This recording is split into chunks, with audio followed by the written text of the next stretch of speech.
children and take them down to the swamp and leave them in pens like little chicken coops. They would go down there at night, take these babies and tie them up because they hunted the big bull alligators. These big bull alligators were not raised on farms.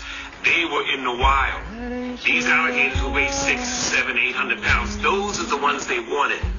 They would skin them, make the wallets, get the meat, do different things with them.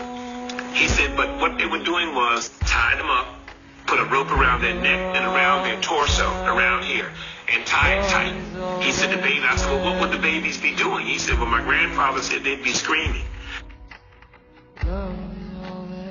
He said, what would you do? He just let them scream. He said, what they would do, he would help them to chum the water.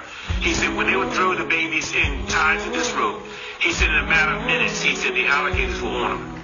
He said, the alligators would clamp his jaws on that child. As a matter of fact, once he clamped on him, he was really swallowed. You couldn't see anything but the rope. And we would pull the alligator in and tie his nose and hit him in the head with an axe, a pickaxe. He said, we would then drag him to the shore. We'd drag him to the shore and leave him laying. We would do it again, maybe 2 or 3 times a night.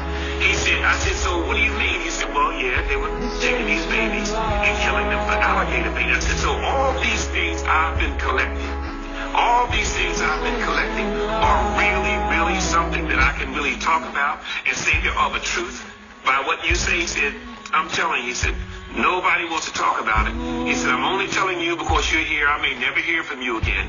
He said, but these things actually depict the acts that they did to slave babies back in the bayou country and down south. They did this. They hunted alligators with these babies.